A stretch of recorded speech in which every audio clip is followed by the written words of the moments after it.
Hey, and welcome back to Ancient Ways for Modern Days. Excited to have you join me as today we are in Acts chapter 22, but actually we are kind of still in Acts chapter 21.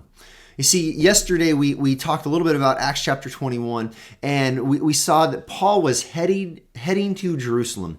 He was going on his journey, whatever the cost, so that he could share the gospel. And so he has made his way to Jerusalem, and still in Acts chapter 21, he has gone through some rituals for purification and fulfillment of a vow.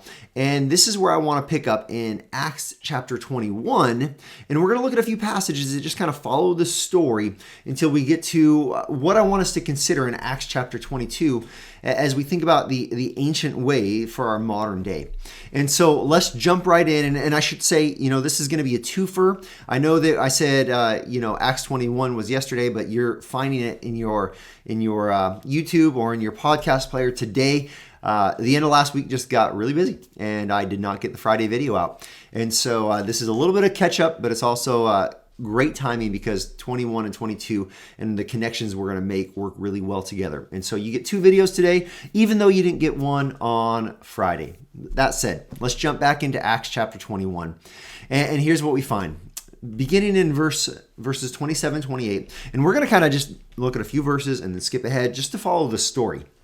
So here's what we have. It says, when the 7 days, this is of their vow and of purification, when the 7 days were almost completed, the Jews from Asia, seeing him in the temple, stirred up the whole crowd and laid hands on him. Now remember, they're in Jerusalem. These are the Jews from the surrounding areas where Paul has been a missionary. These are the Jews that would chase him out of different cities because of his proclamation of the gospel, and they have followed him to Jerusalem. So they laid hands on him, crying out, "Men of Israel, help! This is the man who is teaching everyone everywhere against the people and the law and this place." This is public enemy number one. This is the man working his way throughout the known world. And look at what they're accusing him of teaching. They're saying, you are against us. They're missing the point that he's teaching the gospel. They're missing the point that he's speaking of Jesus. They're just aiming all of their hatred at Paul because of the implications of the gospel and the critique of really the Jewish people missing Christ as the Messiah. They say, moreover, he even brought Greeks into the temple and has defiled this holy place. Now, they say that he brought Greeks into the temple because they saw a Greek person with him previously. They didn't actually see Paul do this because this is not something Paul did. But let's keep going. Skipped ahead to chapter 21 still, verses 37 through 40. It says, as Paul was being brought into the barracks, he said to the tribune, "May I say something to you?" And he said, "Do you know Greek? Are you the Egyptian then who recently stirred up a revolt and led 4,000 men of assassins out into the wilderness?" So here's the deal. The tribune in Jerusalem thinks that Paul is someone that Paul is not. And he's surprised that Paul could speak Greek, the lingua franca of the day, right? And so verse 39 says, Paul replied, "I am a Jew from Tarsus in Cilicia, a citizen of no obscure city." This is him saying, I'm a Roman citizen. This is a big deal. He says, I beg you, permit me to speak to the people. And when he had given him permission, Paul, standing on the steps, motioned with his hand to the people. And when there was a great hush, he addressed them in the Hebrew language. He starts speaking to them in the Hebrew language. And what Paul ends up doing, it says saying, what you have now is Paul ends up giving his testimony. His story of being against the gospel, against Jesus Christ. His story of wanting nothing to do with Christ and actually being a persecutor. His story of Jesus appearing to him on the road to Damascus.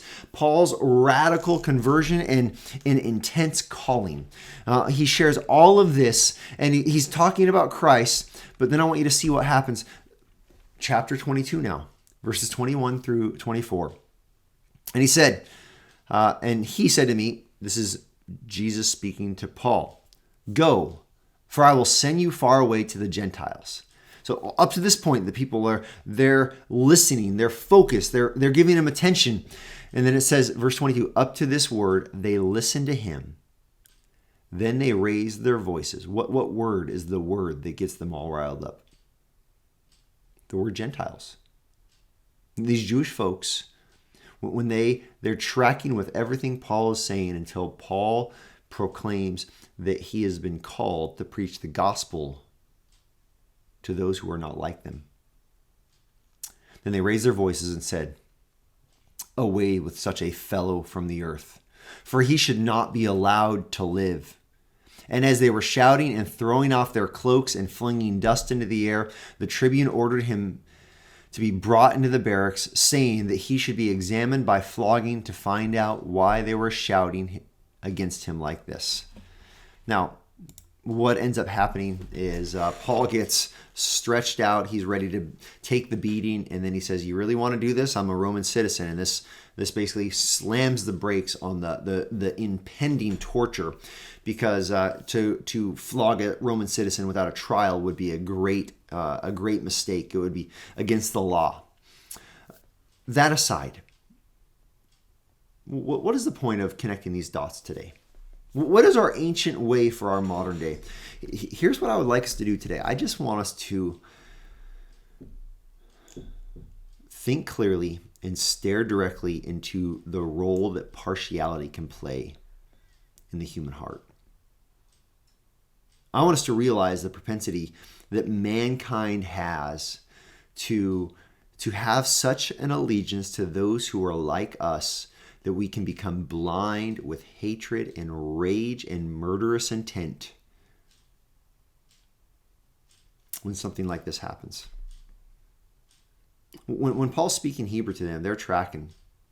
When they think Paul is playing for their team, they're tracking.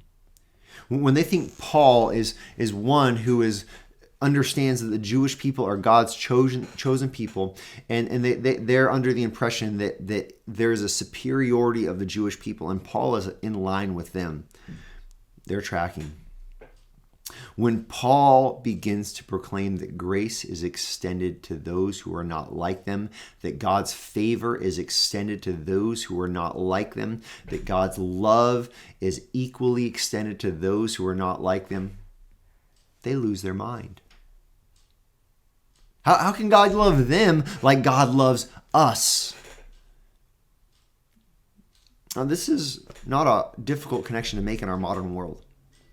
We live in a modern world where there are all sorts of ethnic tensions. And we need to think very clearly and very soberly about them. We live in a world where the word racist is used constantly. You're told that you're racist just automatically if you have skin that is light. You're told that you're a victim automatically of racism if you have skin that is dark. It's easy for us to be trained to think in these ways. And oftentimes these ways, they cause more division than unity. And so let's speak clearly into this for just a moment today. Our ancient way for our modern day. Well, let's just speak clearly. Let's remember something right off the bat. That everyone is created in the image of God. The different tones of skin color, it is just a reflection of God's creative work in our lives. One is not better than the other. One is not inferior and another superior. All are equally made in the image of God. Here's what that means for the believer in Jesus. The believer in Jesus should have no partiality whatsoever when it comes to ethnic identity, when it comes to any other external marker we can put on it. We should not have these kind of partiality against people who are not of the same gender. We should not have partiality against people that are not of the same age or the same economic level that we exist in, that people that don't have the same talents, people that don't have the same interests, people that don't like the same sports teams. Listen, we should baseline recognize the inherent value and worth in every human being as they're made in the image of God. And we should be very careful to guard our hearts. We see in this story how quickly partiality sprung out of the hearts of these people.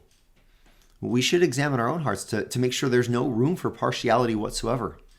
We should be those within the church that we do not judge based on the externals. But instead, we very clearly call one another to belief in the gospel, to a recognition that everyone sins, that everyone has rebelled against God, that everyone is in need of grace, and that God's grace is available to anyone and everyone who will believe in the death and resurrection of Jesus Christ. This is such a simple, clear message. Sometimes we get it all tangled in the weeds. We are those who don't show partiality based on the externals. That's the baseline. That's the baseline. And so the ancient way for the modern day, for you, for me, for us today, we should probably take a moment and prayerfully go to the Lord and say, Lord, would you reveal to me any place in my heart where I am being partial, where I am giving advantage to those who are like me simply because of the externals. And Lord, will you help me to be like Paul, who was sent to those who were not like him. His whole life he was trained to do ministry to those who were like him, and then God called him to those who were not like him. Would you be sensitive to that? Will you be aware of the opportunities God puts in your life? Would you be careful not to be given to the sin of partiality? That's the ancient way for our modern day today. It is so needed in the church. It is so vital. And listen, we have the gospel that bridges all of these ethnic divides. We have the upper hand, honestly, in a world that is trying to figure out how do we deal with all these racial issues. Listen, we have the solution. We have the gospel of Jesus Christ.